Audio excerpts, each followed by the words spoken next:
కాకా అల్లుంది మొక్కున్నదే మంచి ఆటం చూడు. ఆ కోడి పైలం రా తమ్మి, పోయిన నెలలనే తల్లికి మొక్కిన. అప్పటి వరకు దొరుకుతారో లేరో డప్పులోలకు ముందే భయాన్నిచ్చి పెట్టు. షెల్లే 10 రోజుల ముందే చెప్తున్నా, జర తయారుండుర్రి.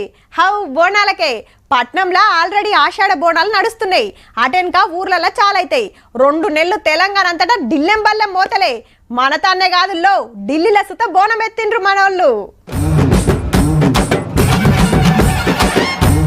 ఢిల్లీ తెలంగాణ భవన్ల లాల్ దర్వాజా మాంకాలమ్మకు బంగారు బోనం ఎత్తిండు గవర్నర్ సిపి రాధాకృష్ణన్ సారు. కళాకారుల ఆటల పాటల నడమ తల్లికి బోనం సమర్పించి పూజలు చేసిండు.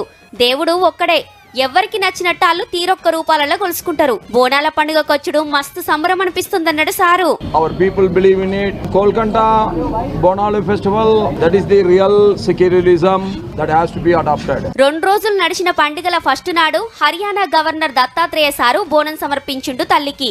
అగో చెర్నకొల వట్టిండు సారు. హైదరాబాద్ నుంచి లాల్ దర్వాజా కమిటీ ఇక్కడికి వచ్చి ఇండియా గేట్ దగ్గర బోనాలు నిర్వహించి బోనాలు ఎక్కున్నటువంటి సందడిని దేశానికి తెలియజేసి ఢిల్లీ ఇండియా గేట్ కాంచి తెలంగాణ భవన్ దాకా తొట్టెల ఊరేగింపు పోతరాజుల ఆటలు నడిచినాయి. మనతాన వరంగల్ జిల్లా వంచనగిరిల కట్టమైసమ్మకు బోనమెత్తింది గుల్ల మంత్రి కొండా సురేఖ మేడం. ఇక పట్నంలో బల్కంపేట ఎల్లమ్మకు రథోత్సవం మస్తు సంబరం అనిపించిందిలా.